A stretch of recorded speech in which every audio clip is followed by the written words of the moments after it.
Ahí estamos. Muy buenas tardes, mis estimados amigos lectores.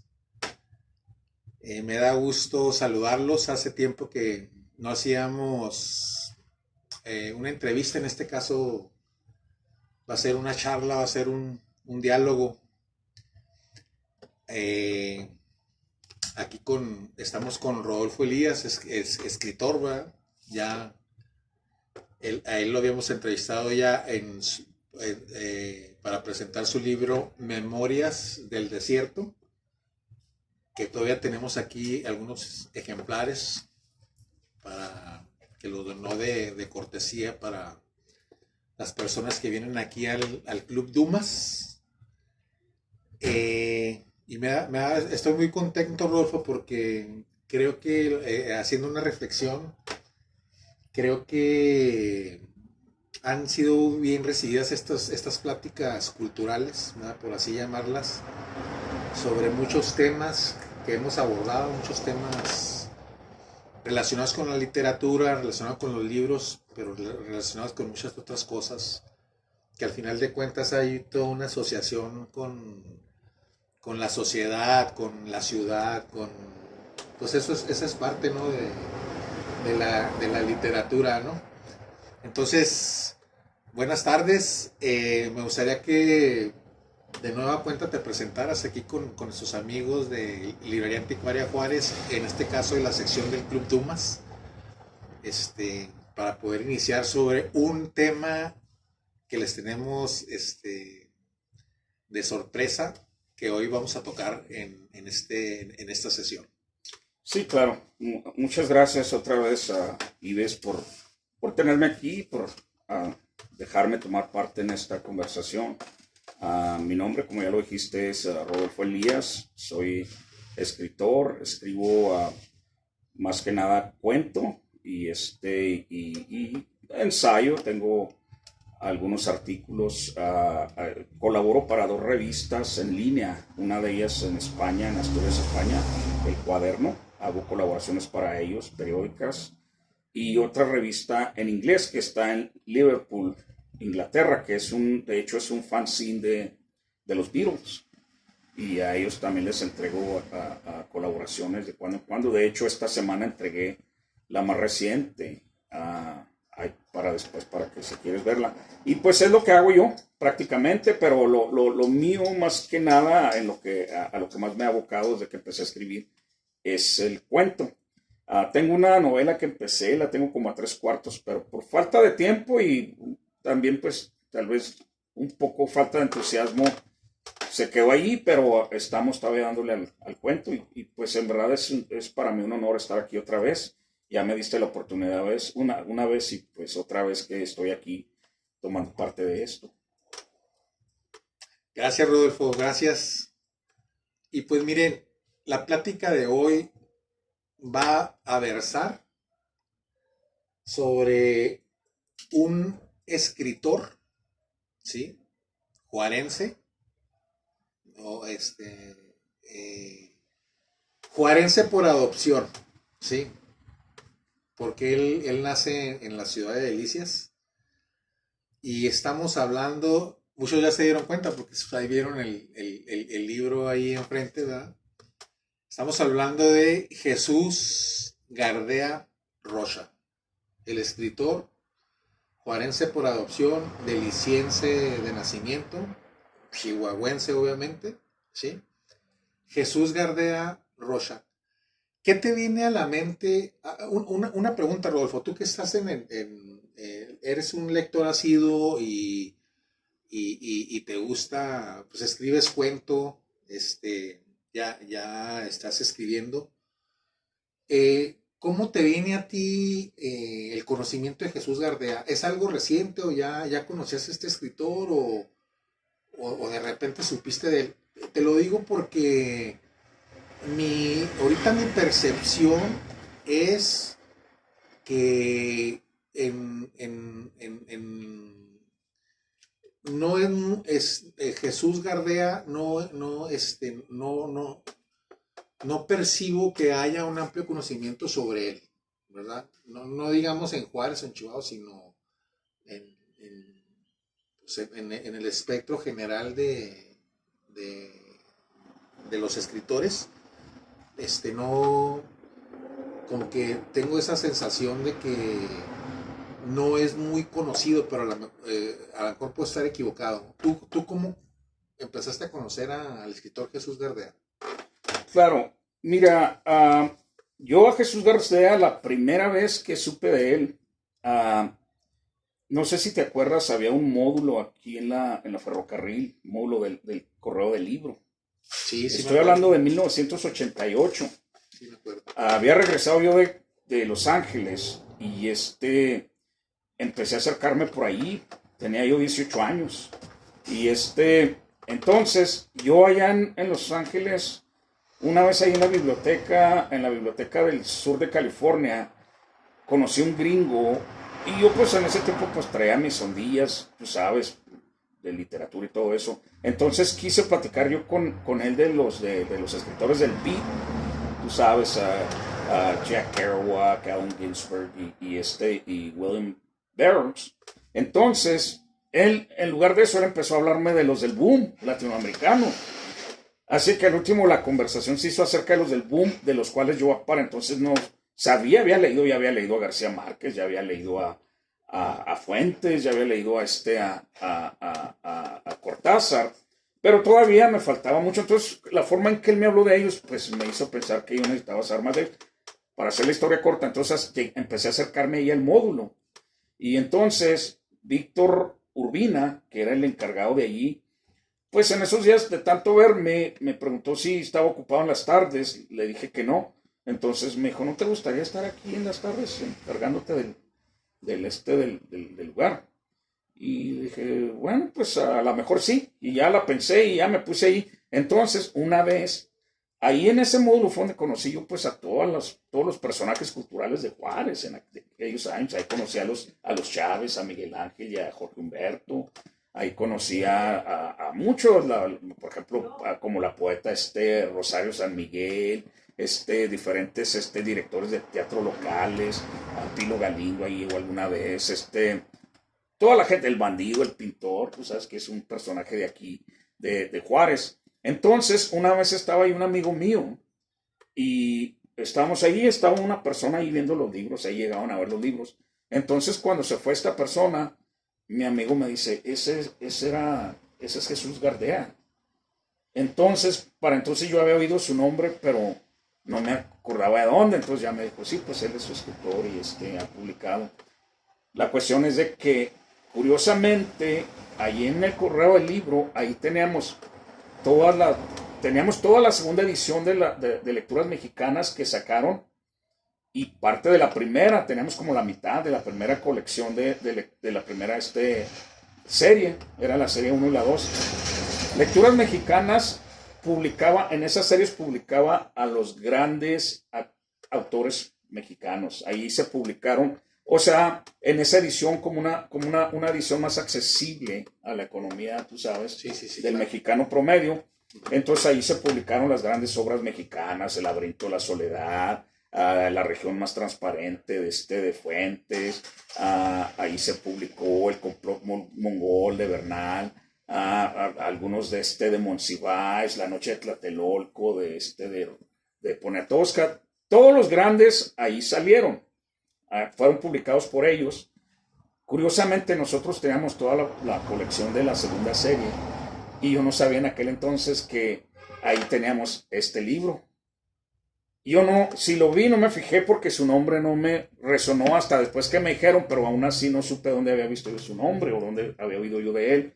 Y por eso este libro llegó a caer en mis manos hasta que lo compartí contigo. 100 pesos pagué por él, 100 pesos. Y Sí. fue cuando supe por primera vez que él había sido parte de la colección esa de la serie de lecturas mexicanas, que la segunda serie. Pues traes todo una joyita, Sí lo es. porque en lo que estuvimos revisando de Jesús Gardea, déjenme les digo que ese es el primer libro que publica Jesús Gardea, Así es, Los Viernes de la el Aulada. primero. Sí. es el primero. Y fíjate que lo hace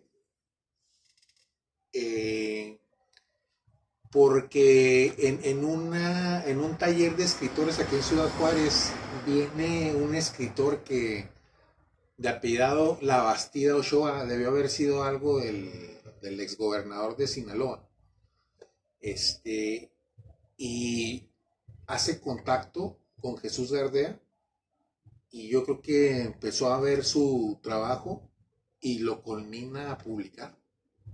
Ahí encontré esa... De hecho, ese está dedicado a él, a Jaime La Bastida.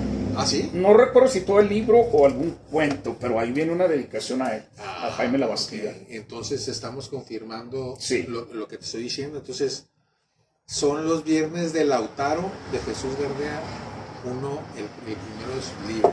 Y si mal no recuerdo, lo publica en 1979. ¿Verdad? Entonces ahí empieza el nombre de Jesús Gardea, lo empiezas a ubicar.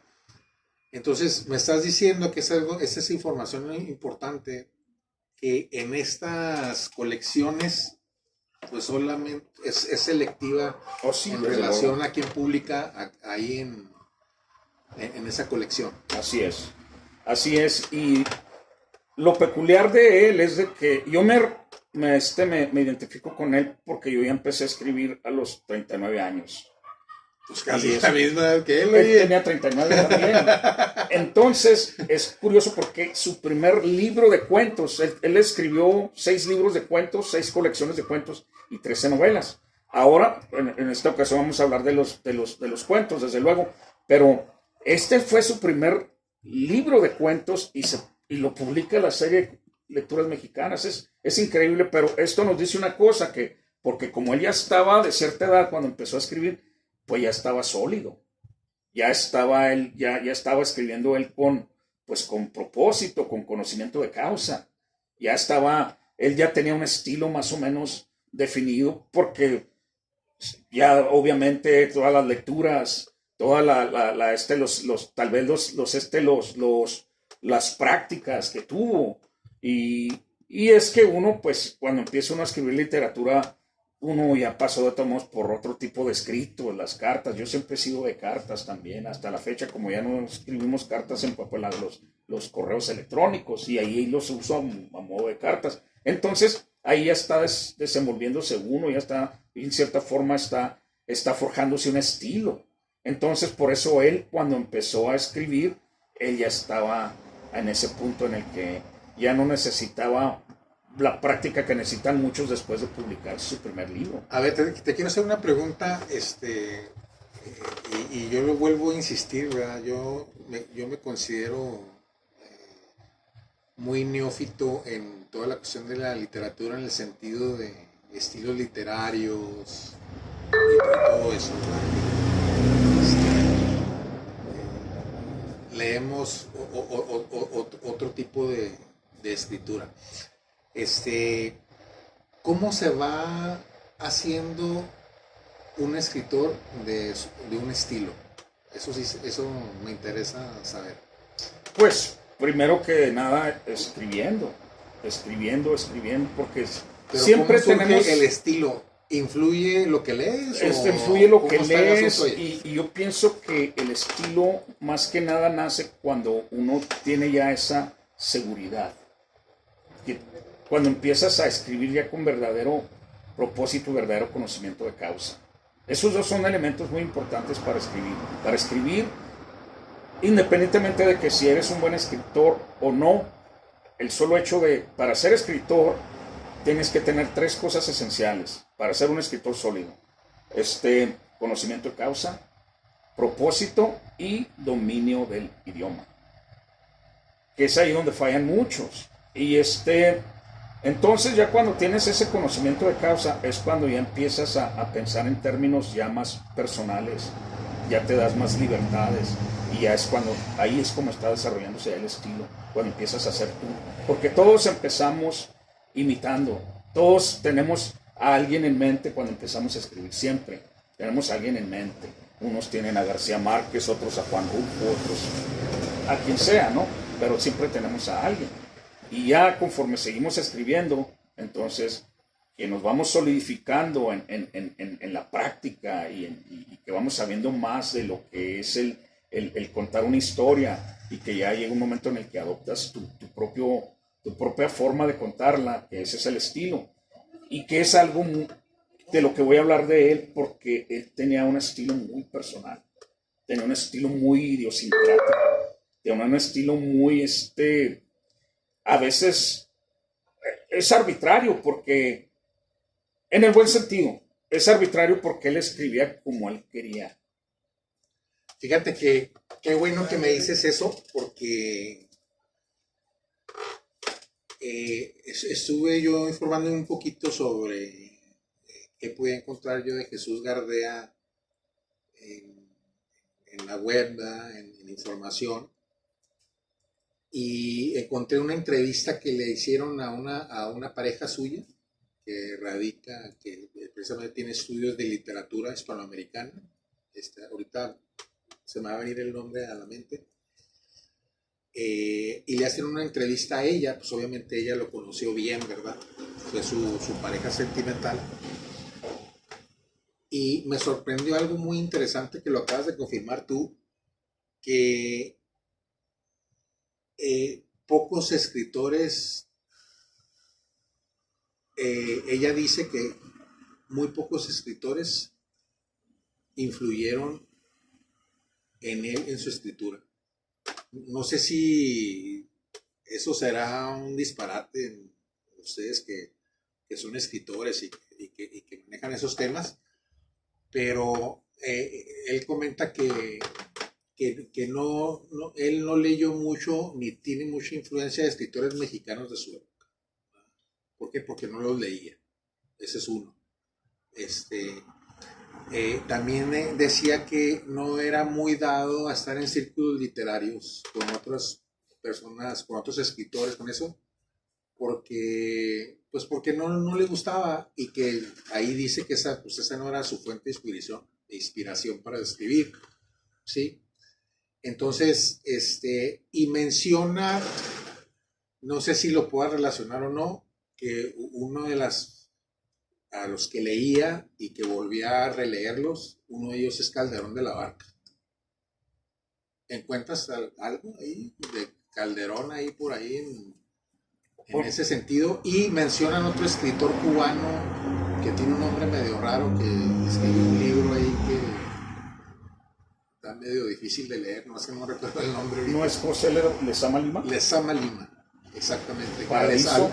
A Lezama Lima. El libro no se da Paraíso. También Jesús Gardea leyó a Lezama Lima, que fue lo que ella dice en la entrevista, ¿verdad? Menciona a otro escritor por ahí, pero Calderón de la Barca, Lezama Lima y otro más, ¿verdad?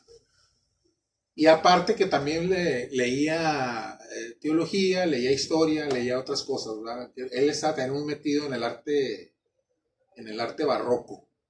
Hacía presentaciones sobre las catedrales de Monterrey, de Chihuahua, de Durango, pero bueno, eso era parte de la cuestión literaria, ¿verdad? Le gustaba también la cuestión de la historia barroca.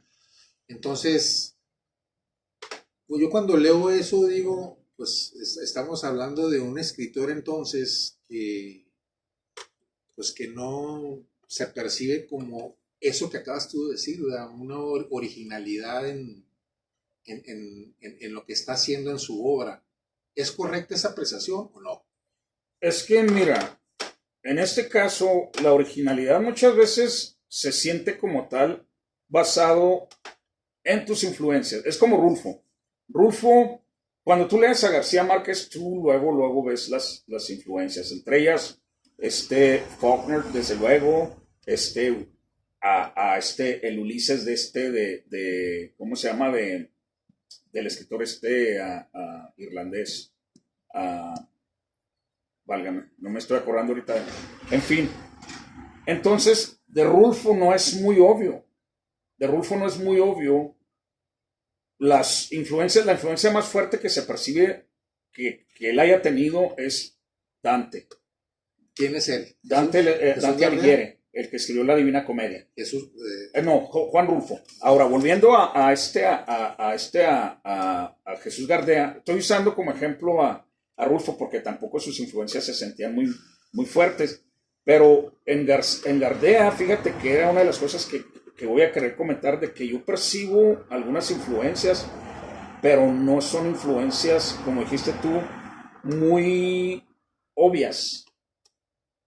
De hecho, uno de ellos que yo percibo como influencia también de Rulfo es un escritor, era un escritor escandinavo, Knut Hamsun, se llamaba él, y él fue una influencia de muchos de los escritores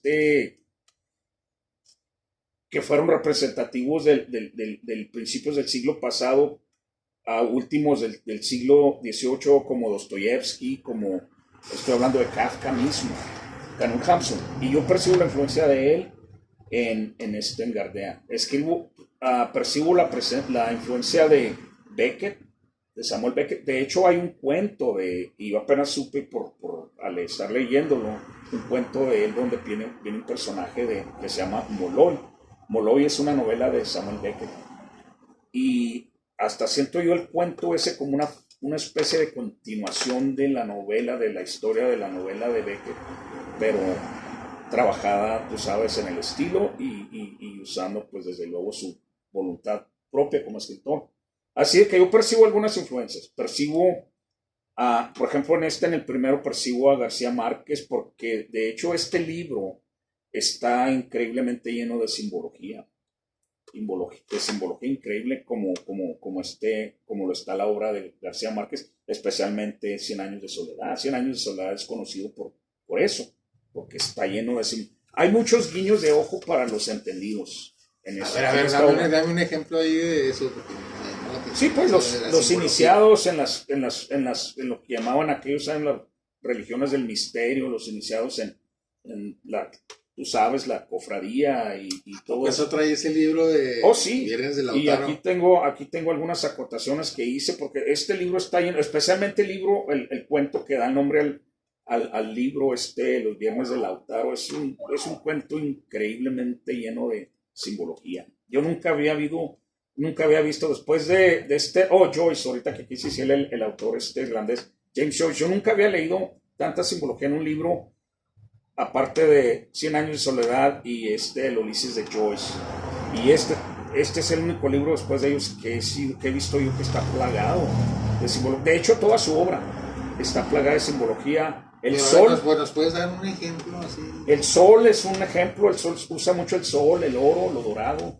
Fíjate que eso me llamó la atención a mí también, la cuestión del sol. Sí, veo ahí unos títulos que tiene sobre el sol. Y como ahí yo en los temas de historia prehispánica que me gusta a mí, que eso es lo que sí, ahí sí me siento más fuerte en esos temas. En cuanto veo yo la palabra sol en ciertos títulos, trato luego de meterlo con la cuestión de las eras, de los soles prehispánicos, ¿no? Entonces, pero el sol sí, pues tiene un simbolismo increíble a través de la historia, ¿eh? Sí. O sea, 5,000 años antes de Cristo ya el sol tiene un símbolo. Así es. ¿Sí? Entonces, encuentras ese tipo de hecho, cosas por ahí. Todos, al menos todos los que yo he leído, y he leído bastantes cuentos de él, y todos, que yo recuerdo, todos tienen al sol en ellos, mención del sol o algo en lo que tiene uno que ver, que tiene uno que leer ahí, el sol. En este cuento particularmente, Los Viernes de Lautaro, es acerca de un hombre que vive solo. Es un hombre que es viudo, tiene una esposa que murió hace 5 años y no tiene contacto con el mundo. El único contacto con el mundo que tiene es de unos que llegan allí, les dicen los proveedores de víveres. Entonces él cada viernes visita la tumba de la esposa. En la tumba de la esposa planta un árbol. Ya desde ahí hay una simbología. Tiene un gato negro y está viendo Otra simbología. con unos miralejos, como les dice él, con unos binoculares, está viendo siempre un sopilote negro. El sopilote negro, pues es símbolo en las religiones del misterio, en el esoterismo de transformación, es la conexión entre la vida y la muerte, el sopilote negro. Entonces, tiene un gato. Que tiene un libro sobre ese tema, ahorita lo voy a mencionar. ¿Él tiene un libro sobre ese tema? Sí, sí. Bueno, pues entonces para que veas no ando tan errado, porque yo esto lo saqué de mi cosecha, porque la lectura de Jesús Gardea es una lectura de muy difícil comprensión, ¿eh? ¿Ah, sí? Oh, sí, porque es hermética en el estricto sentido de la palabra. Es como cuando leí a Humberto Eco en El péndulo de Foucault. Ándale, ándale. Nomás aquí hacer un paréntesis para no interrumpirte. No, está muy bien. Para cómo relaciono yo la acabas de dar en el clavo con la hermenéutica, ¿verdad?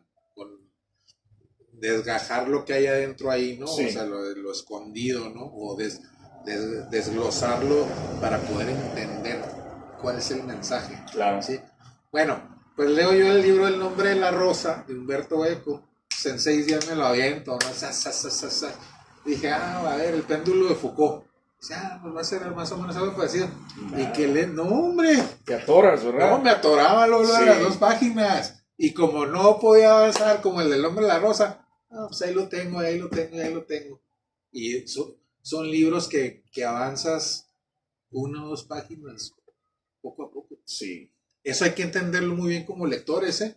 Porque es lo que me pasó a mí, ¿verdad? Claro. O sea, hay que saber qué libros se van leyendo poco a poco. Y cómo tienes que volver, a veces tienes que volver a unas páginas que ya habías dejado atrás. Exacto. No, y a veces hay que volver a releer el libro para poder entender varias cosas ahí. Pero quise hacer ese paréntesis. Gracias. A mí me pasó con este cuento, porque cuando lo leí lo leí las primeras 2 veces o algo así, pues me pasó, todo esto que te estoy diciendo me pasó de noche. Y no fue hasta ya en esta semana que lo releí otra vez, ya para dar nada más pues como una forma estoy viendo así ya grandes rasgos y necesito añadir algo para la conversación. Entonces lo leí otra vez este cuento y fue cuando ya muchas cosas se me revelaron así ya de plano, así así de una forma notable, de una forma que ya de alguna forma obró como revelación, como una especie de revelación. Y fue cuando ya me metí a lo esotérico de todo esto, y fue cuando ya empecé a establecer, tú sabes, conexiones, el gato, el sopilote negro, el árbol. Mucho de este cuento tiene que ver con el renacimiento, con la transformación, con el regenerarte. Mira, viene Sí, el árbol es vida, hay un pozo, un aljibe, que tiene que ver con conocimiento profundo y secreto, que tiene que ver con el subconsciente colectivo. Habla el falo, ahí viene una escena donde hace mención del falo, que tiene que ver, tú sabes, pues con la fertilidad. Los 5 sentidos están muy remarcadas, escenas en el cuento en el que un sentido u otro está siendo muy ejercitado. Los elementos, el viento, el agua, o sea, como te digo, es increíble. Y esto tiene que ver con, pues es el mito del morir y renacer, que es el rito de los iniciados, que es ese mito es lo que está detrás del mito que traían, este concepto es lo que está detrás del mito que existió en aquellos años. Fue en el 1966, creo, cuando se decía que Paul McCartney, el de los Beatles, había muerto. Todavía hasta la fecha dicen que no es el mismo, que él murió y que este es otro. Pero fue porque él se inició.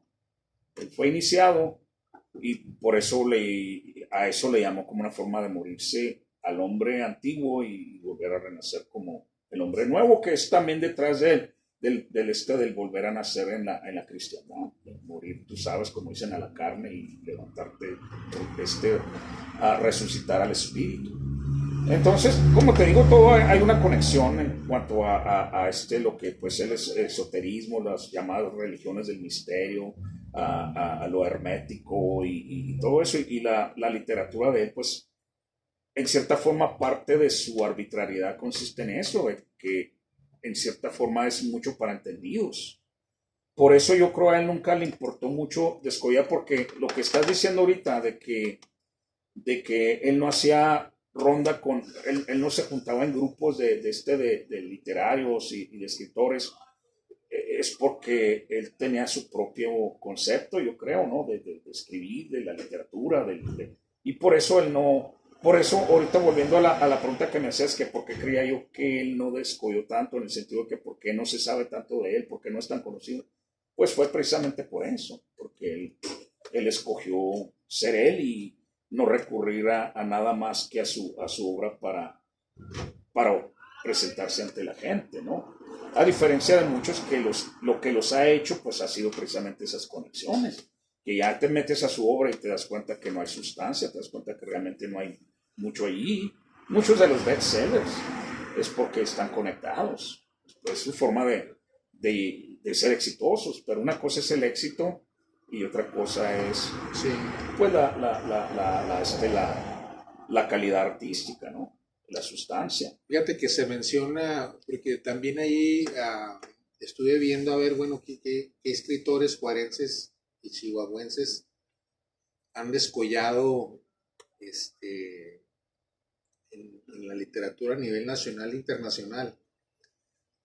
Y hay un común denominador donde Jesús Gardea se sale de esa desviación estándar, ¿sí? Así como en la estadística, ¿no? La desviación estándar está aquí y hay una cola por ahí que siempre no está dentro de ese margen de desviación. Jesús Gardea, el común denominador es que los artistas, los escritores chihuahuenses han dado mejor fruto y resultados y han tenido más fama porque han emigrado a la Ciudad de México. También, ¿Sí? también. Entonces, Jesús Gardea nunca, nunca se percibió en hacer esa migración a la Ciudad de México. Yo creo que si él hubiera migrado a la Ciudad de México, ahorita sería su obra más mundialmente conocida. Oh, sí, definitivamente. Pero algo dijo que yo de aquí desde mi terruño, desde Ciudad Juárez, produzco y lanzo mi obra al mundo. Sí, porque una cosa te voy a decir, al menos aquí en México, esta publicación es una especie es una consagración. O sea, con esta publicación él ya no tenía que probarse con nadie. Porque si Lecturas Mexicanas lo hicieron parte de esa colección es porque había el mérito. Y fue al leerlo, premio Villaurrutia. ¿También? Sí, no, ganó el premio. No sabía yo eso. Sí, también. Ahorita lo vamos a comentar. Pues para que veas, entonces hay muchas razones de pensar de que si él no fue más conocido, si no fue conocido a nivel mundial, si no fue conocido internacionalmente, vaya, incluso localmente hay mucha gente que si les preguntan no van a saber quién es. Exacto, ese es uno de los objetivos de esta charla. Dar a conocer a Jesús Gardea.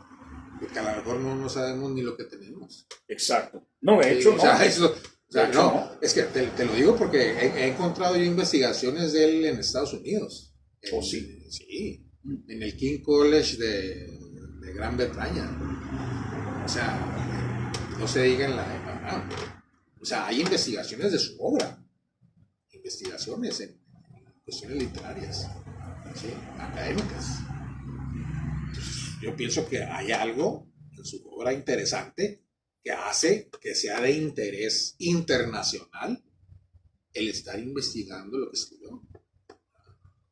Sí, de que lo hay, lo hay. No, lo hay. Y aquí tengo unos puntos. Aquí tengo unos puntos que quiero tratar. Como te digo, su obra es muy personal, muy idiosincrática. Y él escribía como él quería.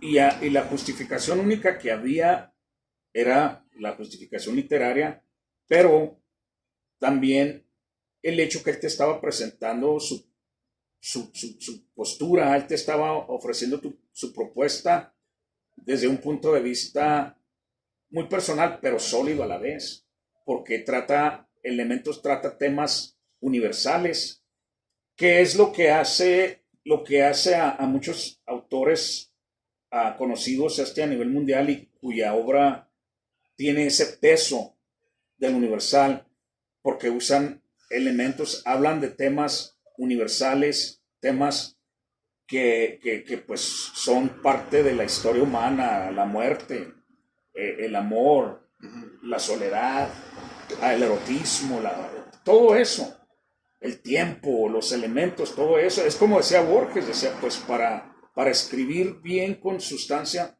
tienes que usar la metáfora. Y a eso se refería él. A ver, te voy a hacer una pregunta. Claro. Sin darte mi opinión,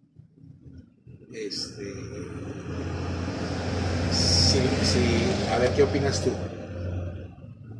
¿Pudiéramos encasillar a Jesús Gardea como un simple escritor del desierto chihuahuense? No, precisamente porque sus detractores así le decían, ¿eh? Sí, pues. Sí, o sea, lo querían encasillar como así, es un escritor de Chihuahua, del desierto. Entonces, o sea, eso, por tú lo que estás manejando de esos conceptos universales, ¿verdad? Esas partes hermenéuticas que están ahí, ¿verdad? Que son también universales, ¿sí?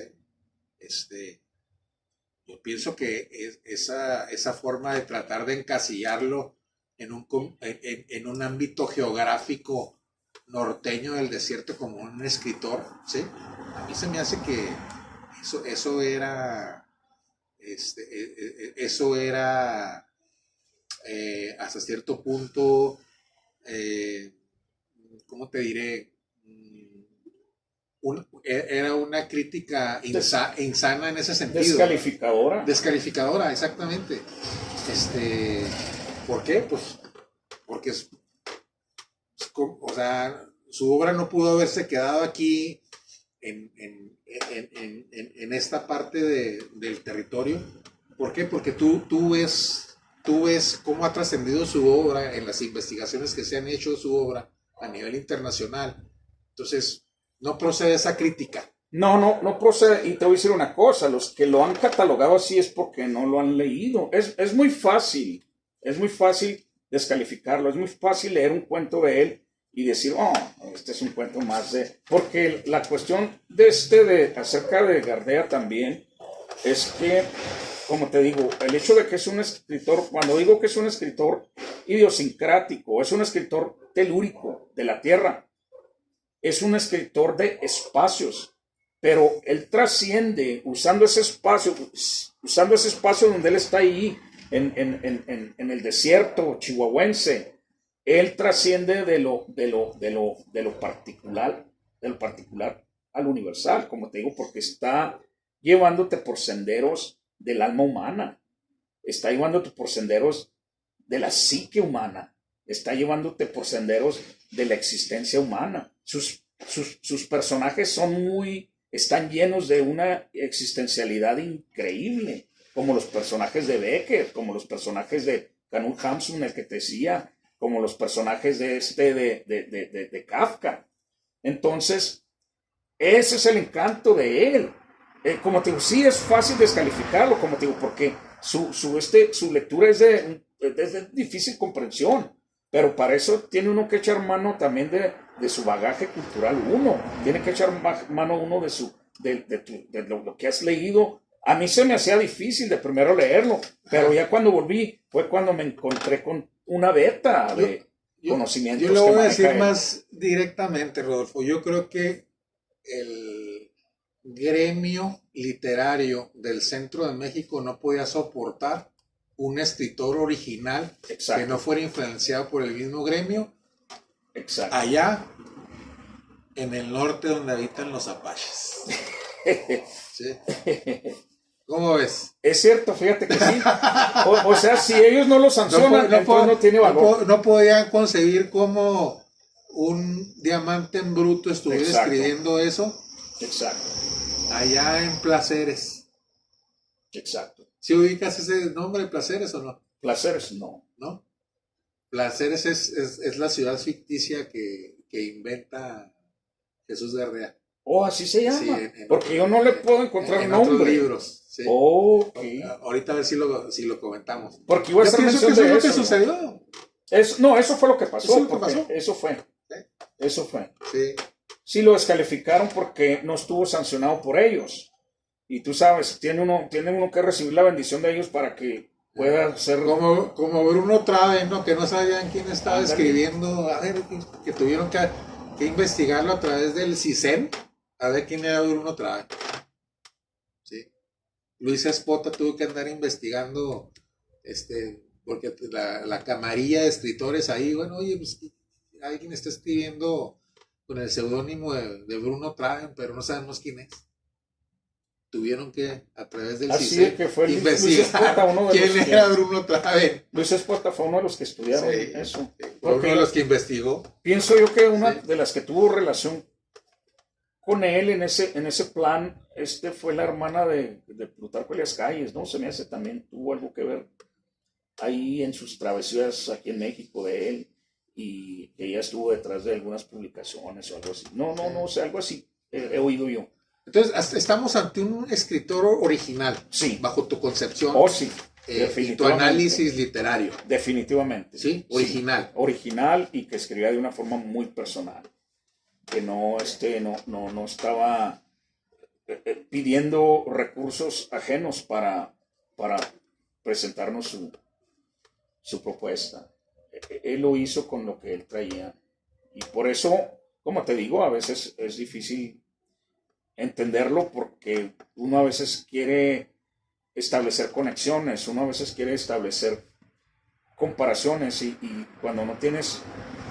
Porque a la gente le gusta catalogar, y cuando no puedes catalogar a alguien, entonces ahí como que pierdes un poco el interés, porque ya no hay definición. Y a todos nos gustan las definiciones, ¿verdad? A todos nos gustan las definiciones, y en su caso necesitas en verdad adentrarte un poco en su obra para saber que estamos hablando de un escritor muy sui generis, de un escritor muy personal. Y parte de eso, como te digo, que era de que él escribía como él quería. Por eso dije yo anteriormente que es un escritor arbitrario, porque él escribe, fíjate, y él usa los elementos, él usa el lenguaje así como lo usamos aquí. Es otra de las cosas fascinantes de él, que yo me fijo que muchos escritores locales aquí, se me hace que hasta yo me he tropezado con eso, que de repente quieres usar un término y tú dices, bueno, es que se va a ir, no se va a oír bien, porque al decir, por ejemplo, el radio, ¿cómo pondré? ¿El radio o la radio? Y cosas así, palabras, términos así, de uso común. Y él en este caso, él los usaba sin empacho, y él habla del sprint de la puerta, por ejemplo. Aquí que estaba mencionando yo los binoculares, uno les dice los binoculares, y él ahí los escribe los miralejos, que Lautaro estaba viendo el sopilote negro con los miralejos. Entonces, la gente aquí se tropieza mucho. Incluso yo veo algunos que cuando ponen el televisor. Y aquí no decimos televisor, aquí decimos televisión, la televisión, el radio, no decimos la radio. Trastes es otra palabra. Ya ves que la palabra formal es trastos. Mucha gente al escribirlo pone trastos, aunque sean de aquí de Juárez, ponen trastos. Él pone trastes. Así que sí, por eso no les cayó bien allá en el centro, porque desde luego que él estaba escribiendo en sus propios términos. Y de todo a todo, desde el momento que habla de los espacios del desierto, de los espacios norteños, como dicen ellos, y todo ya desde ahí, pero él trasciende esos espacios y se va de lo particular de lo personal a lo universal. En eso consiste su encanto, su gran encanto. Sí, mira, permíteme leerles, les voy a leer una introducción de una tesis para obtener el grado de maestría en letras mexicanas. ¿De? No, es un estudio que hicieron de Gardea. No. Universidad Nacional Autónoma de México, programa de posgrado en letras, Facultad de Filosofía y Letras, Instituto de Investigaciones Filológicas. Se llama Tolvaneras de Almas Secas, un estudio sobre Jesús Gardea, ¿sí? Tesis que para obtener el grado de maestría en letras presenta Ernesto Emiliano Romero González, y es del 2007. Vamos a ver qué dice en su introducción, a ver cuál es su comentario aquí. Lo voy a permitir leerlo, su introducción. Ya cité obviamente el documento. Dice: en medio de la frontera norte, en una de sus más simbólicas entidades, ya nos dio crédito, ¿no? Está hablando del estado de Chihuahua, ¿sí? El escritor mexicano Jesús Gardea elaboró una singular obra producto de un trabajo estilístico paciente y riguroso. ¿Coincides con eso? Sí. ¿Sí? Ok. Ciudad Juárez fue para el autor una ermita desde la cual construyó un mundo otro. O sea, es lo que estamos diciendo, ¿no?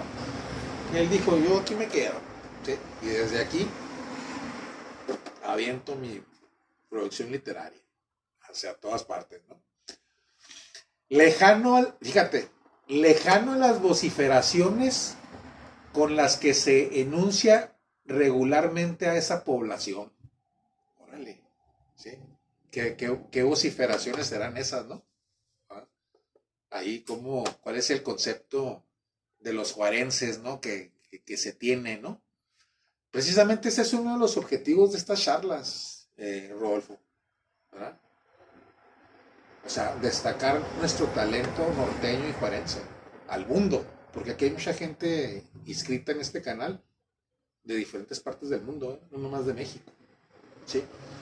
Entonces, una ermita desde la cual construyó un mundo otro, lejano a las vociferaciones con las que se enuncia regularmente a esa población. Posterior a los años de cierto olvido, 6 años después de su fallecimiento, comienza a decantarse la obra gardeana. Algunos de sus cuentos han sido incluidos en diversas antologías, como es esta, ¿no? Esa es la colección de todos sus cuentos. Sí, ¿verdad? Esa es la colección de todos sus cuentos, ¿sí? Su propuesta ha sido analizada y traducida por investigadores de Estados Unidos y Canadá, principalmente. A finales del siglo XX, su narrativa adquiere mayor presencia gracias a la edición conjunta de sus cuentos, es esa, supongo, ¿sí? Y a la reedición de sus novelas. Ok. Asimismo, las investigaciones académicas en curso en universidades del país vuelven a poner atención en su trabajo narrativo. La siguiente tesis se une a dicha empresa y contribuye al estudio de una obra aparentemente, ahí te dan crédito a ti, hermética. ¿Cómo ves? Y contribuye al estudio de una obra aparentemente hermética. Para su realización, este trabajo se allega de 2 tipos de fuentes: la crítica de la obra de Jesús Gardea, divulgada en publicaciones periódicas, la cual representa un cuantioso campo de información, entrevistas, reseñas, valoraciones que significan también un aliciente para una lectura de mayor extensión. La segunda corresponde a una estructura teórica necesaria para comprender los distintos recursos técnicos empleados por el autor en la construcción de su universo narrativo, así como para fundamentar la interpretación del corpus elegido. La elección, vamos a ver hasta dónde cortamos aquí. Okay. Vamos a terminar con esta parte. La elección de los textos a analizar obedeció a diversos motivos. En primer lugar, los 20 títulos que conforman la obra del autor son un extenso territorio prácticamente falto de investigaciones formales.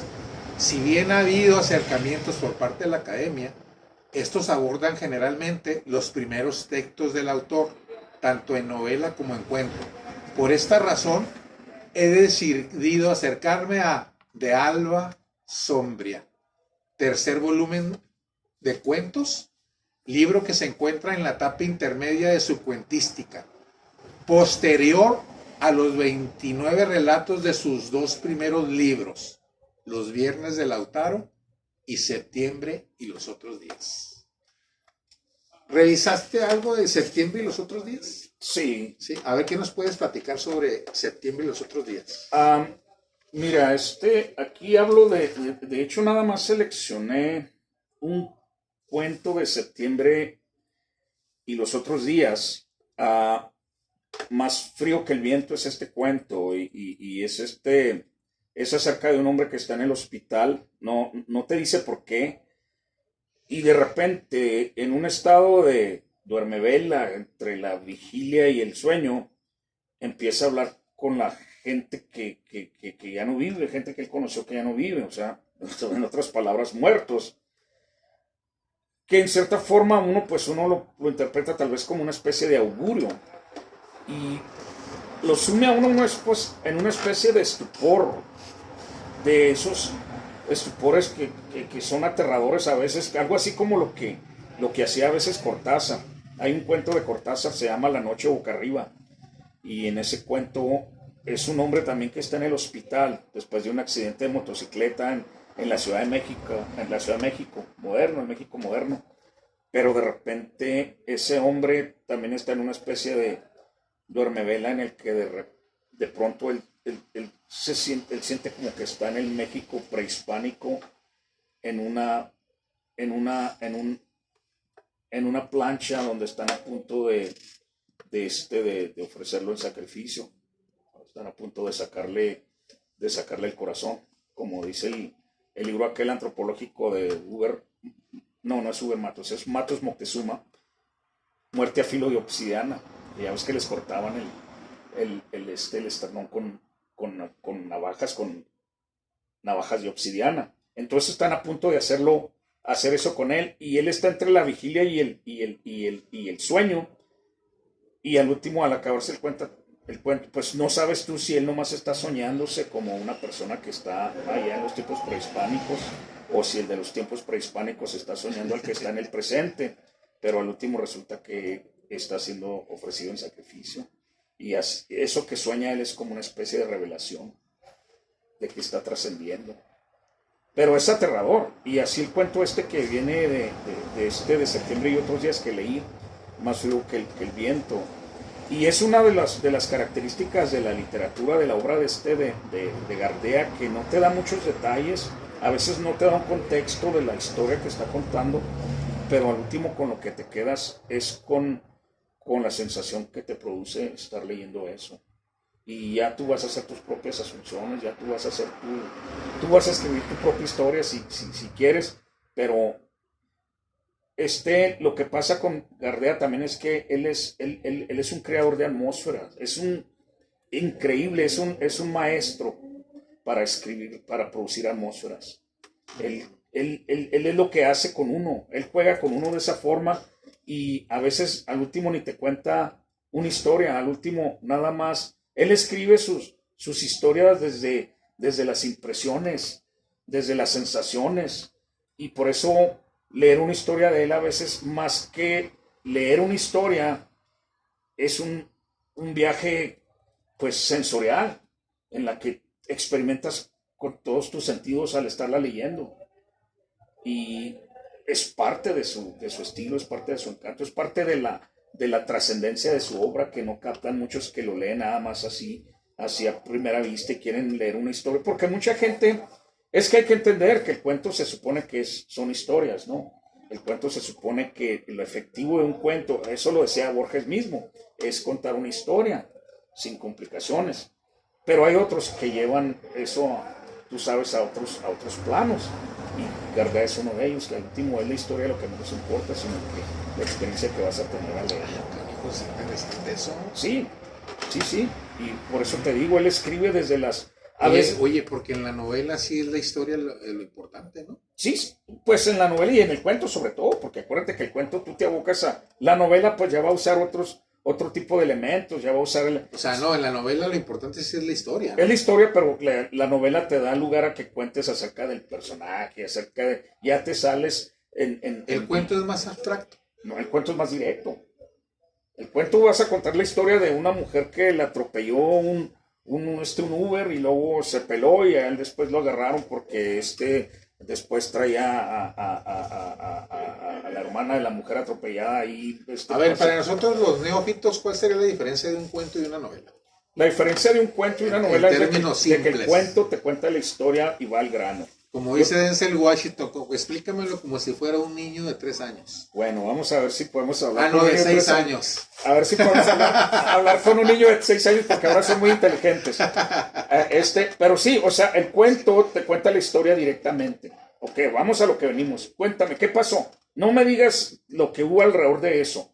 Dime qué pasó concretamente. Ese es el cuento. Y la novela, pues ya te cuento lo que pasó, pero lo que pasó antes de llegar al suceso y lo que pasó antes en la vida de la persona que tuvo parte en ese suceso. Puedo llevar historias paralelas. Sí, paralelas, exacto. Eso es la novela, el paralelismo, ¿no?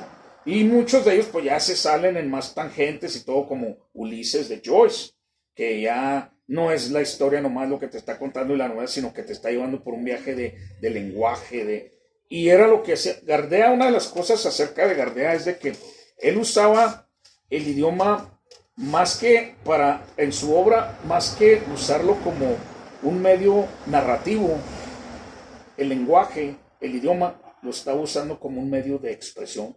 Por eso te digo, muchos de los cuentos de Gardea, más que una historia, te está compartiendo impresiones, te está creando atmósferas, y lo que pasa antes o después o durante es lo que menos importa. Lo que importa es qué sientes tú al estar leyendo ese cuento.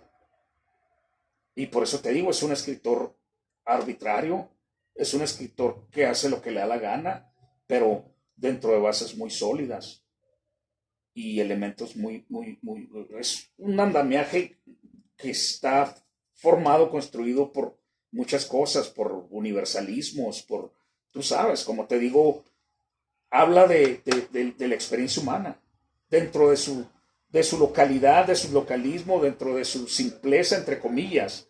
Él habla de la experiencia humana, que es en cierta forma lo que le quitaba el mérito en círculos o de acuerdo a muchos críticos a la obra, por ejemplo, de Cortázar, a la obra de Vargas Llosa mismo, que no usaban muchos elementos así, no usaban no los manejaban pues de una forma, por ejemplo, que fue lo que hizo fuerte la obra de García Márquez, la obra de Borges, que se agarraban de todo eso, y la forma en que te lo presentaban, pues te estaban trayendo la experiencia humana.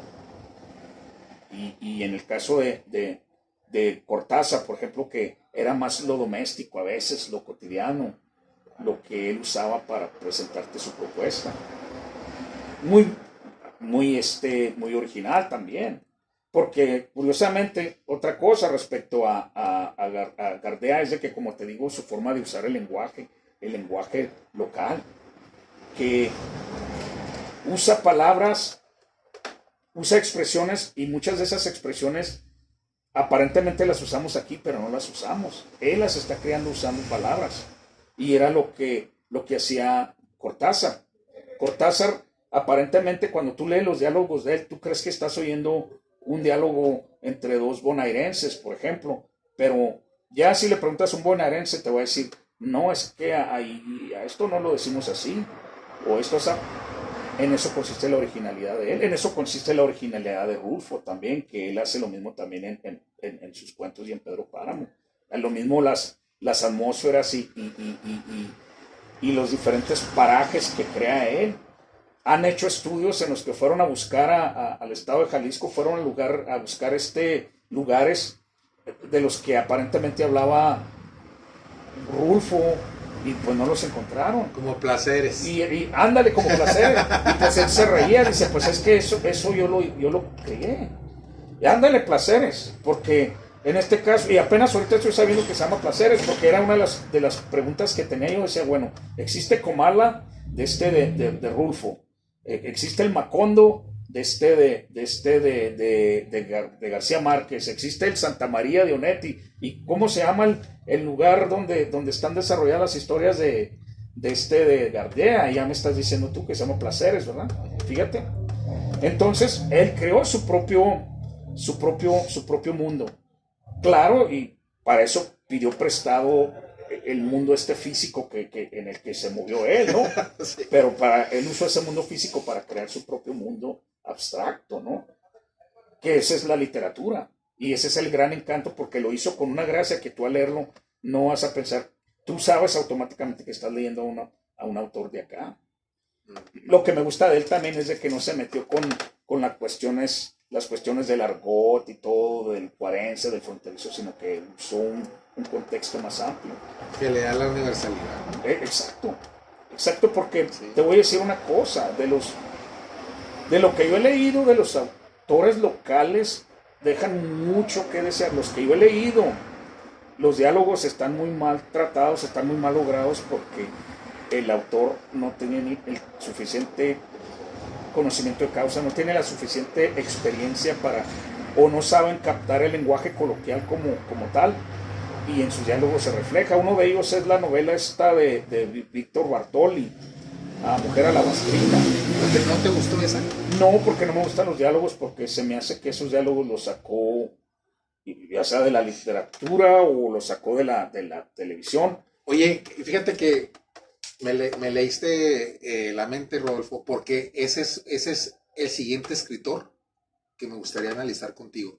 Claro. Sí, claro. Porque tiene por ahí una historia, por ahí que he escuchado yo de algunos visitantes aquí a la librería que me han platicado sobre la trayectoria de ese escritor y sus... por ahí no la pasó bien, yo creo que, no sé si está vivo. No, él murió hace como 2-3 años. ¿Sí? Sí, bueno, creo que no la pasó bien en sus últimos años. No. ¿Verdad? Y vamos a investigar un poco de él. Bueno, nos estamos metiendo ya con otro escritor, pero ¿qué te parece si el siguiente escritor que platiquemos aquí en el Club Dumas sea él? Bueno, Mujer Alabastrina. Mujer Alabastrina. ¿Cómo ves? Nada más que desde ahorita te digo, a lo mejor leyéndolo otra vez voy a hacer lo mismo que con Gardea, voy a sacar pues... otro tipo de conclusiones. Al leerlo otra vez voy a desentrañar cosas que a las primeras lecturas, al primer intento no pude desentrañar. Sí. Pero una cosa sí te digo, los diálogos y casi todos los que he leído yo aquí en los autores locales se salen mucho. Al único que, como te digo, ese sí me impresiona cada vez porque ese sí los capta o lo sabe plasmar como tal, ese es Rubén Moreno Valenzuela. Bueno, vamos a ir avanzándole ahí con nuestros escritores, pero fíjate que por ahí una vez una persona que nos visita aquí en la librería anticuaria Juárez me dijo que hasta hicieron un guión de película. Hubo una película de Mujer Alabastrina. Sí. Sí, pues eso está interesante retomar eso, ¿eh? O sea, para difundirlo y dispersarlo, ¿no? De hecho, salía un programa en aquellos años de los 90s con la Pati Chapoy. Y una vez en uno de los episodios estaba hablando de él, que porque se lo había encontrado en el avión. Así de que si ella supo quién era él, significa que, o sea, que él llegó a las ligas mayores hasta cierto punto y no sé qué pasó. Pero él pegó su chiclote y no sé qué pasó ahí, que no pudo sostenerse. Como dice, lo importante no es llegar, sino sostenerse, ¿no? Y yo creo que fue lo que pasó con él. Sí, porque no sé cuántos libros escribió él, ¿verdad? Fíjate que yo nomás sé de esa, no sé, pero me imagino que habrá escrito más. Exacto. Bueno, déjame, leo otra nota introductoria. Claro. ¿Sí? Porque esto es bueno leerlo para saber qué opinan. Ahora sí vamos a revertir, ¿no? Allá, a ver qué opinan 2,000 kilómetros de distancia de aquí de Ciudad Juárez hacia el sur, ¿sí? Sobre Jesús Gardea. Entonces, otra vez, mira, Universidad Nacional Autónoma de México, Coordinación de Difusión Cultural, Dirección de Literatura México 2010. Jesús Gardea, selección y nota introductoria de Vicente Francisco Torres. vamos a ver qué dice Vicente Francisco Torres sobre Jesús Gardea en esta nota introductoria. Dice, Los Viernes de Lautaro, siglo XXI, editores 1979. Y ya dijimos que es el primer libro de Jesús Gardea, ¿sí? Que lo escribe ya casi a sus 40 años, ¿verdad? Sí. Así es que los que estén ahí pensando que cuándo voy a escribir mi primer libro, pues fíjense nada más, a los 40 años, ¿verdad? Y vaya que tú, después de una producción muy prolífica, increíble, de escritura, ¿verdad? O sea, pues, escribió lo que no escribió en los 20 hacia atrás, ¿no? Se desquitó. Entonces, pues nos da un buen ejemplo Jesús Gardea de que no importa la edad para aventarse a escribir, ¿no? Los Viernes de Lautaro, siglo XXI, 1979, primer libro de cuentos de Jesús Gardea. Llamó la atención por las atmósferas de amargura y desencanto que envolvían un paisaje desolado y árido. El denso lirismo de ese libro era un recurso para presentar la abrasadora geografía del norte de México. ¿Estás de acuerdo con eso? Sí. ¿Sí? ¿Sí? Sí, pero mira, una cosa que fue un poco ¿cómo? Estoy buscando la palabra, el término. Algo en lo que él logró confundir a la gente fue de que esos personajes que él creaba, esos personajes desolados, esos personajes desencantados, esos personajes nihilistas o existencialistas que él creaba, pues no somos nosotros. Pero, o sea, tan original fue su obra que él creó sus propios personajes, pero al leerlos, pues uno dice, bueno, a lo mejor sí. Pero incluso, fíjate, déjame leer algo aquí, Lolo, porque hacen mención de eso. Aquí en lo que hablan, en lo que dicen de él, cuando editaron sus cuentos, los primeros. Dice, el cine y la televisión han creado un estereotipo del norteño risueño, francote, abierto. Y pareciera que en forma sesgada, los cuentos de García buscan, entre muchas otras cosas, romper tal caracterización. Así de que sí, él se encargó de crear sus propios personajes y como te digo, en eso consiste el encanto de que él no hizo un retrato fiel o sea, él usó las atmósferas, él usó los paisajes, él usó los espacios, pero al fin y al cabo hizo literatura, que fue lo que hizo Rulfo también, que era lo que hacía Cortázar. O sea, después de todo se trata de hacer literatura y lo siento, pero la literatura no es precisamente realidad. ¿Sí me explico? Sí, está buena. Qué bueno que se quedó ahí, mira, grabada. Se quedó para la posteridad. Ajá. Oye, entonces déjame continuar aquí. Bueno. Desde entonces, Gardea, Ciudad Delicias, entre paréntesis, Ciudad Delicias, Chihuahua, 1939, ¿sí? Apareció dueño de una voz parca y evocadora, de una prosa pausada y certera que conseguía una belleza Oscar. Sus libros están llenos de interrogantes, luces, ecos, silencios, fríos, vientos y sopores. ¿Sí? Me interesa. Interrogantes, luces, ecos, silencios, fríos, vientos y sopores. Eso es muy importante. Ningún otro narrador de la década de los 80 utilizó tanto y tan bien los tropos para escribir cuentos y novelas. ¿Sí? Aquí muchos están diciendo que es un tropo, igual que yo, ¿verdad?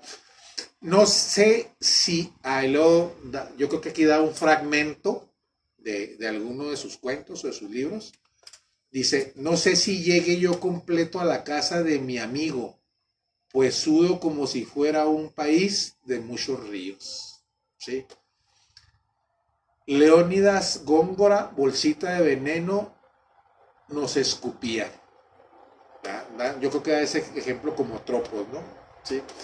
En 1980 aparece Septiembre y los otros días, que confirma los aciertos del libro anterior. y le hace merecedor del premio Javier Villaurrutia en la rama de cuento, ¿sí? A continuación, con un ritmo acelerado, Gardea publicará un conjunto de novelas que en poco se distinguen de los cuentos, porque aquellas giran alrededor de un argumento mínimo, ¿sí? Dichas novelas fueron La canción de las mulas muertas en 1981, El sol que estás mirando, ahí entra el sol, ¿sí? 1981, El tornavoz, 1983, Soñar la guerra, 1984, Los músicos y el fuego, 1985, y Sobol, 1985. Cuando en una ocasión le pregunté en qué se distinguía una novela de un cuento suyo, ¿sí?, me dijo: si escribir para mí es como pelear a sablazos, entonces digamos que a una novela la liquido, ¿sí?, de 100 sablazos, mientras que al cuento de 10. Pone entre paréntesis el autor de estas líneas: esto no es cierto, la novela siempre queda viva, siempre de algún modo resulta vencedora. Pues depende de la novela también. Dice: en un intermedio publicó un libro de poemas, pero se dio cuenta que era más poeta en la prosa que en el verso, ¿sí? Se trata de canciones para una sola cuerda, que él escribió en 1982. Termino. Los 3 últimos libros que hasta el momento ha publicado Jesús Gardea muestran una paradoja. Por un lado, de Alba Sombria, 1985. Es uno de los libros de cuentos más bellos que ha publicado su autor. Y por otro, Las luces del mundo, 1986. Ahí sí ves luego en esos títulos, esos conceptos, ¿no? Sí. ¿Verdad? Que luego que los vemos, y luego ahí te va otro. Y El diablo en el ojo, 1989. De este título, un rockero de Inglaterra, no recuerdo ahorita el grupo, escribió una canción que hizo un estudio precisamente de Jesús Gardea en el King College, ¿sí? Sí. Y escribió una canción que se llama El diablo en el ojo. El diablo en el ojo. Sí. Parecen conducir a un atolladero al que los lectores no quieren entrar, pues por el momento su mundo asfixiante y sus argumentos apretados necesitan aire fresco. Este material de lectura entrega primero 2 cuentos, de septiembre y los otros días. Ya estamos hablando de lo que va a realizar este autor aquí en este documento. En ellos está la prosa de Gardea en uno de sus mejores momentos, opresiva y misteriosa, ¿sí?, pero sobre todo bella. La tercera narración de este tomito nos muestra la árida geografía norteña y la inmensa soledad de 2 personajes en un estado que poco hemos visto en la literatura mexicana, cubierta de nieve. Vicente Francisco Torres. ¿Cómo ves? No, muy interesante. Y mira, quisiera mencionar de hecho 2 cuentos. Uno del primero que mencionaste, del libro Alba Sombría, y el otro de el cuento que da título, que le da el nombre precisamente a la colección, Las luces del mundo. El cuento que quiero mencionar de Alba Sombría se llama Latitudes de Habacuc, o Habacuc, como se diga. Y este es acerca de un hombre que el narrador es amigo de él, es amigo del narrador, y el narrador le regala una bicicleta, y se aficiona tanto que anda todo el tiempo en su bicicleta, y eso le va a ocasionar conflicto con otros aficionados a ciclistas, y entonces ahí está la cuestión de que el narrador lo increpa, le dice, ¿por qué eres tan pasivo? ¿Por qué no te defiendes? ¿Por qué no reaccionas? Entonces él le quita pues mérito a la necesidad de hacer eso, porque dice, bueno, es que no realmente no necesito hacerlo. Después el narrador va y lo busca a su casa y la esposa de él sale para decirle que se ha ido. Y le dice, ¿cómo que se ha ido? Sí, se fue, dice, se fue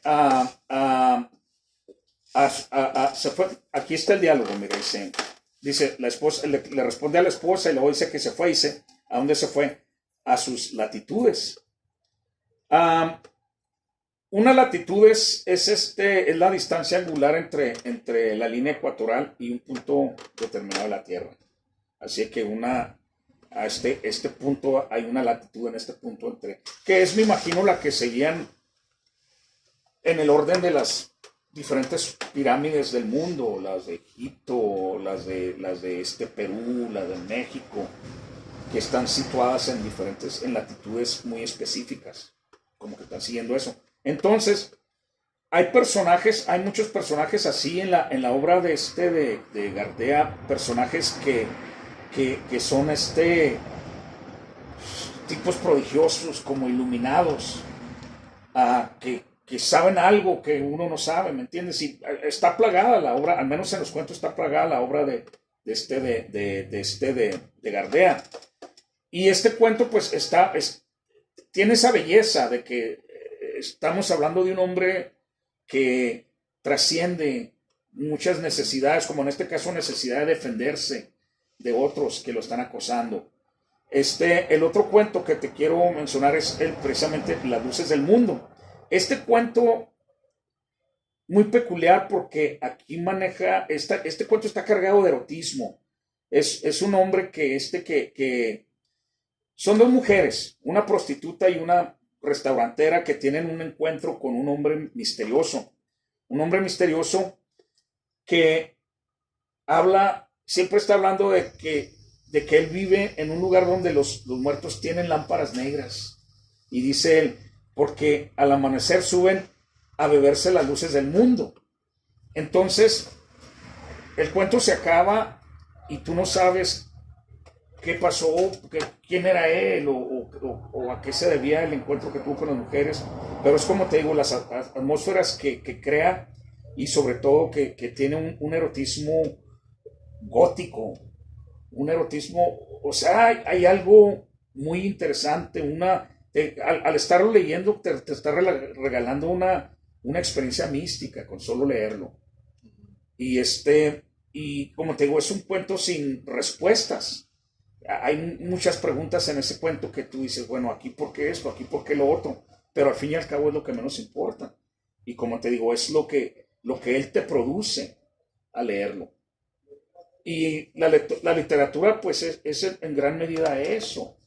En eso consiste la poesía de la literatura, en eso consiste los estados esos, los momentos esos líricos, en los que tú sabes, sientes la diferencia de leer, por ejemplo, una novela o una obra literaria a leer un periódico, por ejemplo. Y ¿sí me explico? Sí. Que a lo mejor el periódico también te está contando una historia interesante, y a lo mejor el autor, el escritor, el literato te está contando la misma historia, pero desde un punto de vista literario. Y ya ahí ya trasciende. Y ya es donde lo pone, pues ya en un plano artístico. Que era lo que hacía en gran medida Vargas Llosa. Vargas Llosa su obra es muy documental porque es muy informativa, es mucha información lo que está procesando, pero en términos literarios. Sí. Oye, ahorita que hablaste de la cuestión periodística y un poquito, que obviamente está dentro de este contexto, yo no sabía que hasta la escritura de periodismo, por ejemplo, el Pulitzer es un premio al periodismo, ¿no? El premio Sí. Pulitzer. Uh-huh. ¿Sí? El George Pulitzer. Sí, pero premia no George Pulitzer. El premio ¿Qué Pulitzer, premia sí. eso? Sí, el periodismo. Claro. el periodismo. Que es escritura de periodismo. Pues. Sí. Yo no sabía que también pudieran ese tipo de escritura ganar un premio Nobel. Sí, pues sí, el periodismo Ahora también. que estamos en que ya hay premio Nobel, ¿no? De literatura, ¿no? Y luego, pues es que hay el periodismo ya documental. El periodismo, por ejemplo, que es el periodismo que ejercían, por ejemplo, el periodismo que ejercía Enrique Krause, al periodismo que ejercía, pues todos ellos, incluso tú sabes que, pues Benedetti, Vargas Llosa, todos ellos venían empezaron sus carreras como periodistas. Pero ya por eso también nos dejaron, como parte de su obra, nos dejaron mucho ensayo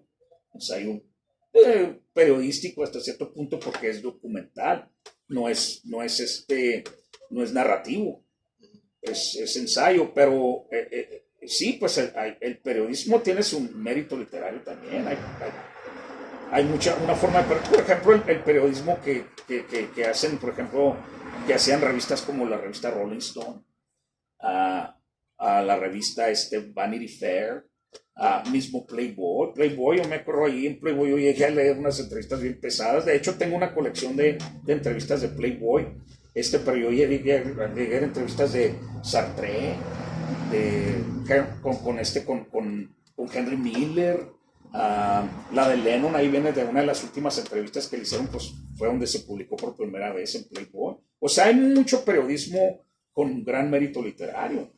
Como te digo, y pues en México pues tenemos Letras Libres, tenemos Plural, Vuelta de Octavio Paz, todas esas revistas que surgieron desde los años de los contemporáneos. Así de que sí, pues hay un periodismo de altura, por así decir.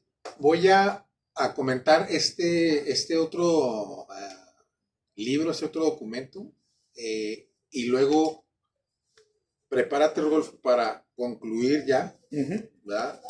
Con lo que quieras concluir el tema de Jesús Gardea, que ya llevamos más de una hora. Yo creo que aquí podemos hablar de Jesús Gardea toda la noche, ¿verdad? Entonces, a lo mejor más adelante hacemos una segunda plática sobre Jesús Gardea. Fíjate que estoy viendo aquí un libro, yo creo que es más o menos de tipo biográfico. Yo conozco al escritor José Manuel García García.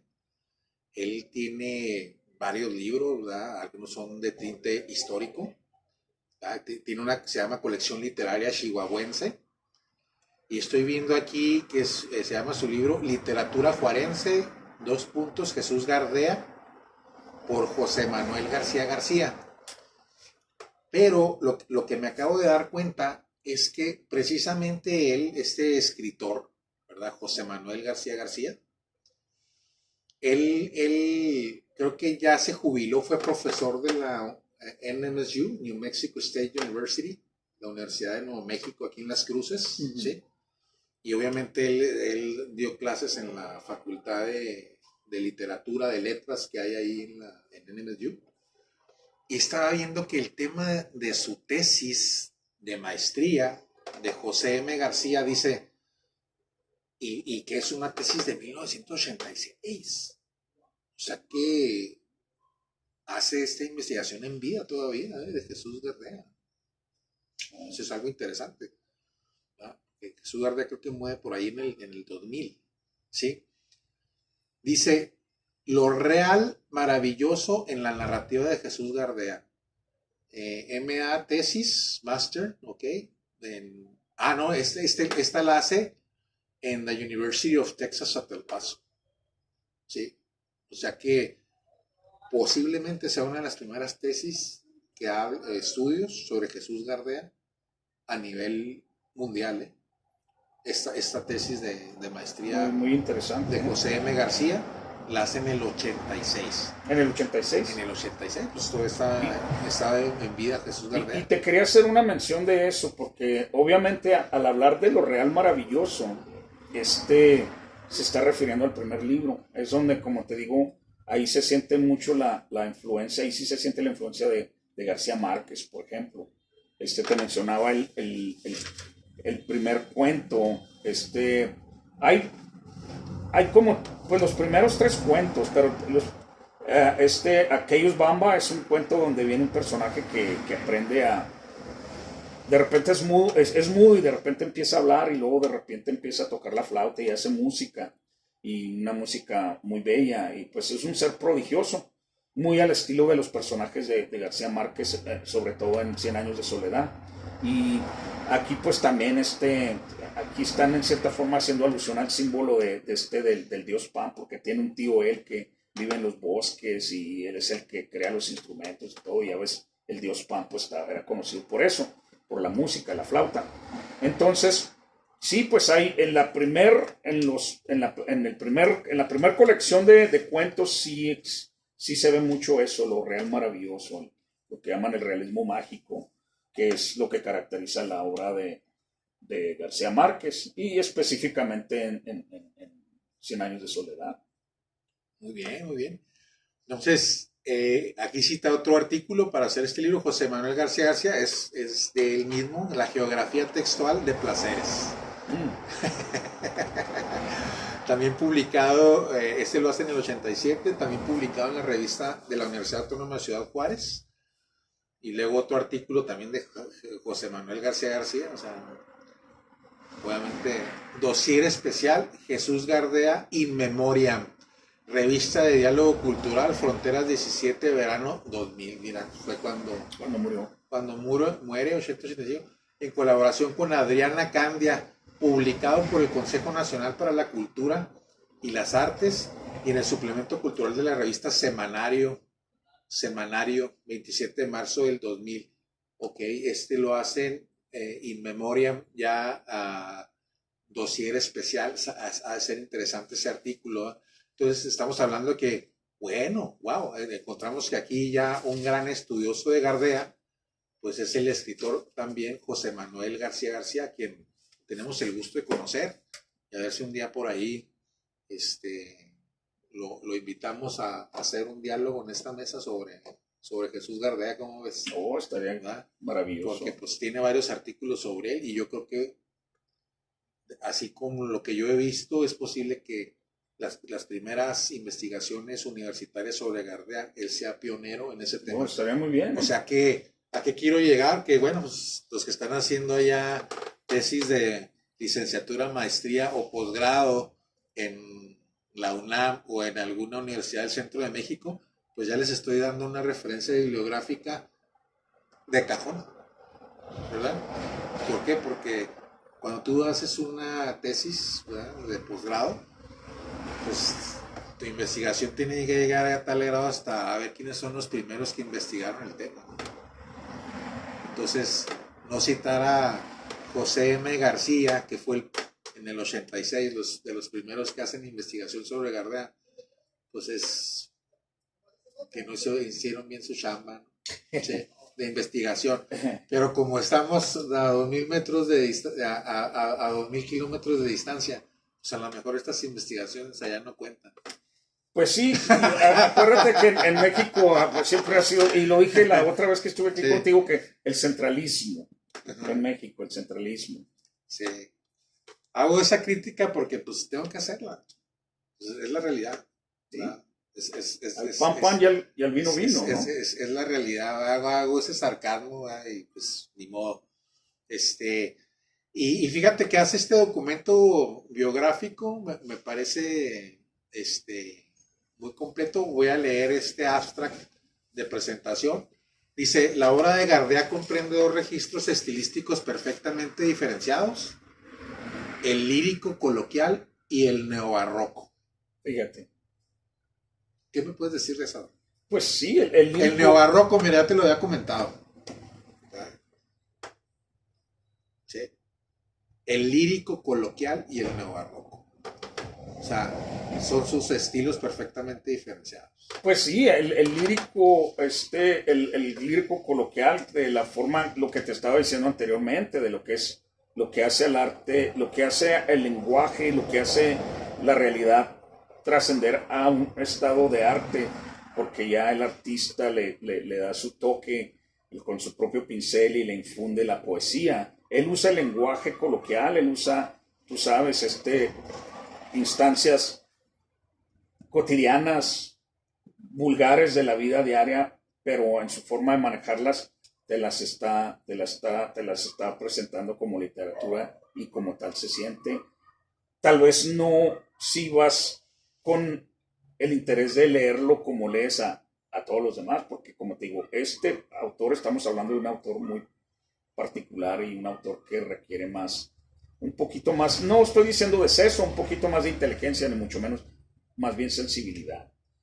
En mi caso ayudó mucho de que el conocimiento extraliterario que yo tengo de ciertas cosillas, como tú sabes, al hablar de las religiones del misterio y todo eso, que ya fue lo que me puso las cosas en otra luz. Porque de primero me quise atorar también y dije, bueno, pues, ¿qué nos está ofreciendo? ¿Cuál es su propuesta? Y ya después fue cuando lo fui desentrañando. Te hablas como los que llegaron nomás hasta ahí. Ándale, y ya criticaron. Y con eso se contentaron y así lo catalogaron. Sí, y en mi caso yo no, fue cuando descubrí la beta esa, que no, dije, es que todo va más allá. Él es un escritor de estados de ánimo, es un escritor de atmósferas. Es un escritor que escribe desde, como te digo, desde sus impresiones, desde sus sensaciones. Y eso es lo que él te está dando, y en eso consiste la literatura. Y este libro, por ejemplo, que es el primero, es muy diferente al tercero y es muy diferente al último, por ejemplo, pero al fin y al cabo te das cuenta que él usaba muchos elementos constantemente, muchas constantes, porque es parte de la vida, ¿no? La vida sigue ciclos, y él trabaja mucho con ciclos también. Como te digo, trabaja con el tiempo, trabaja con el día, trabaja con la noche, trabaja con muchas cosas. Y y pues ya si quieres, para cerrar, yo lo que puedo decir es de que si quieren darse la oportunidad de leer a Gardea, a Jesús Gardea, tienen que abrirse a la posibilidad de que la literatura no es nada más algo que disfruta uno porque estamos tratando de aprender algo, de oír una historia, de leer una historia. La literatura va más allá de contar historias. La literatura tiene que ver con interacciones humanas. La literatura tiene que ver con situaciones íntimas, personales, la soledad, el amor, el sueño. Son muchas cosas las que hacen la literatura, y va a haber obras que van a presentarnos determinados aspectos de la vida, y no todo el tiempo van a contar una historia donde, por ejemplo, como la crónica de una muerte anunciada de García Márquez, que habla de cómo la muerte de un hombre, el asesinato de un hombre, y nos desarrolla la trama y nos da el itinerario en el día de su muerte. No todas las novelas, no toda la literatura es eso. Hay literatura que es más subjetiva, es más de impresiones, es más de sensaciones, y estamos hablando en este caso de literatura como la que hacía Jesús Gardea. Vale la pena intentarlo, vale la pena darse la oportunidad, porque hay una gran beta de experiencia humana en la literatura de Jesús Gardea. Excelente. Mira, yo termino con precisamente lo que catedrático en letras de NMSU, ¿sí? Y solamente estudioso de Gardea, nos está diciendo aquí, y que está coincidiendo con todo lo que hemos platicado en esta reunión, y eso me encanta, que haya una coincidencia en lo que estamos hablando aquí, sin haber analizado todos estos documentos.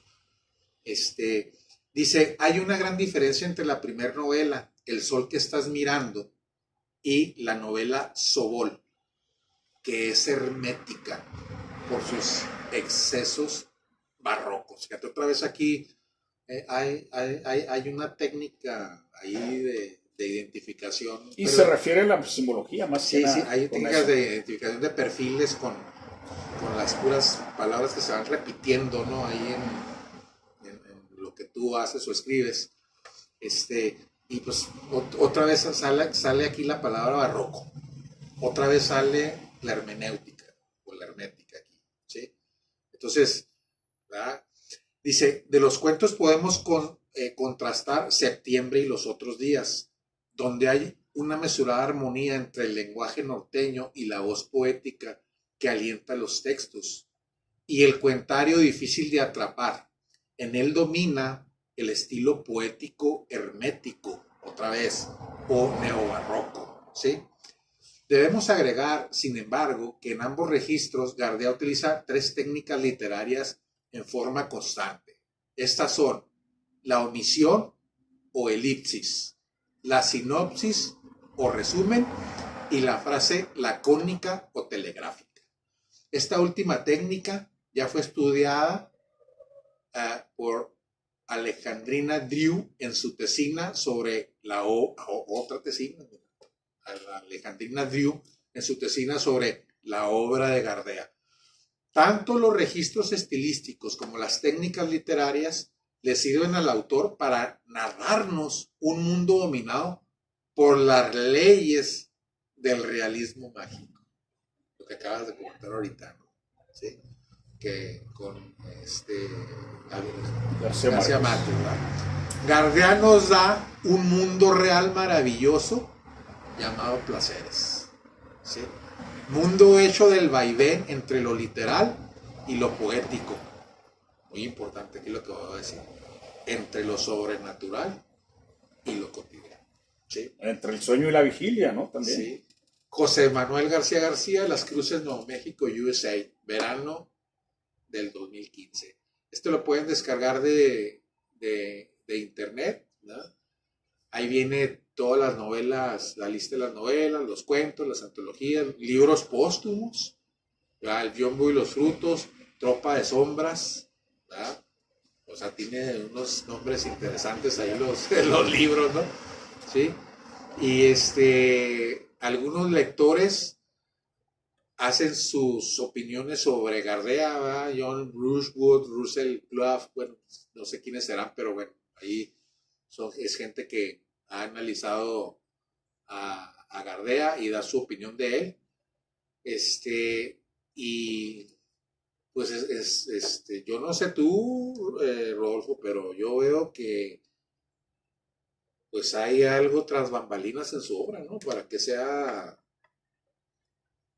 mirada y estudiada, ¿no? O sea, no, yo pienso que no hay tanta trascendencia en muchas otras fuentes literarias, pero aquí sí yo veo que hay mucho trabajo hay mucha investigación atrás de Jesús Gardea.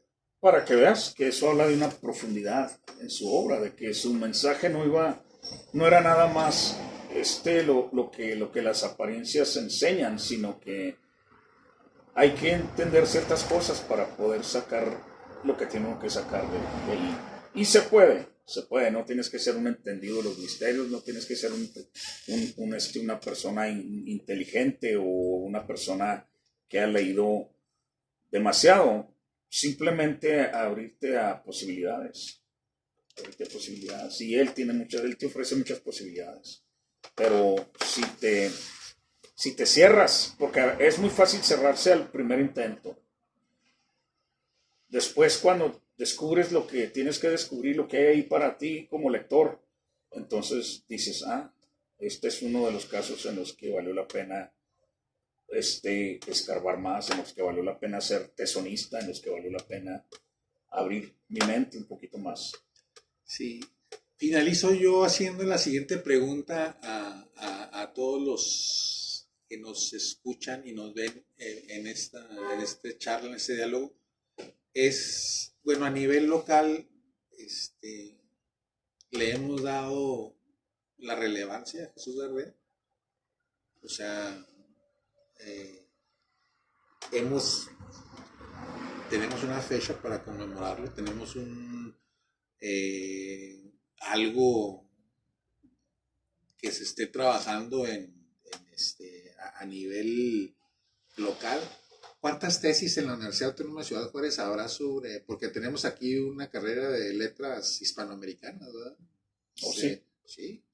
¿Cuántas tesis habrá sobre Jesús Gardea? Eso sería importante ver, ¿verdad? No. que si hay unas líneas de investigación sobre este escritor interesante, que creo que, bueno, conforme vayamos avanzando y investigando un poquito más sobre Jesús Gardea, porque hasta eso, creo que fue profesor en la Universidad Autónoma de Ciudad Juárez, de literatura. ¿O también? Sí, fue profesor de literatura en la Universidad Autónoma de Ciudad Juárez. Entonces, ¿qué hay de remembranza de Jesús Gardea? ¿No? O sea, ¿qué lo recordamos? ¿En qué fechas? ¿O qué hacemos? No sé. Eso hay que investigarlo para, pues, saber si realmente lo estamos valorando como sociedad aquí ya a nivel local. Y si no, pues también decirlo, que hemos abandonado a este tipo de personalidades que creo que lo que hacen es enaltecer a esta ciudad y a esta región fronteriza. Y por eso es importante foros como este, porque aquí en este momento con lo que tú estás diciendo, pues lo que tú estás diciendo está diseñado para de alguna forma crear conciencia, ¿no? De que algo se puede hacer más respecto a esto. Y porque vale la pena. Primero que nada, porque vale la pena. No nomás como una forma de pasatiempo, como una forma nada más de hacer algo que no se ha hecho, sino que es porque es relevante. Es muy relevante. Bueno, con eso concluimos, estimados amigos, aquí esta charla sobre el escritor, el connotado escritor, ¿verdad?, a nivel internacional, de Jesús Gardea. Y entonces tenemos el compromiso, Rodolfo, de hablar de Mujer Alabastrina, ¿cómo ves? Víctor Bartoli, claro. Dentro de un mes. Dentro de un mes. Dentro de un mes, para tener oportunidad de investigar sobre Víctor Bartoli. Sí. ¿No tendría una ascendencia italiana? Se me hace que sí. ¿No será de los italianos que llegaron como Federico Ferro Gay aquí a la universidad? Pudiera ser. ¿No? Porque Federico Ferro Gay es otro de los escritores, de aquí. ¿Y él desciende de italianos también? Él desciende de italiano. Sí, él es italiano. Federico Ferro Gay es italiano. Pero él es filósofo, obviamente. Sí. Sí. Entonces, pues en un mes vamos a hablar de él y vamos a hablar, pues a ver hasta dónde llegó él, ¿verdad? Porque también es para mí, como librero, ¿verdad?, que soy, pues no es, tampoco no lo veo que sea muy conocido. No. A este escritor. Pero bueno, aquí estamos para darlos a conocer. Entonces, no sé si tengas un mensaje final. Yo me despido, muchas gracias y les mando un cordial saludo. Igualmente, también yo les mando un saludo y les agradecemos que estén, que sean parte de estas conversaciones, incluso nada más como espectadores, como audiencia, y espero que a lo mejor después encuentren cosas que les interesen más y que puedan seguir aquí con nosotros. Muchas gracias. Nos vemos, amigos. Hasta luego. Bye bye.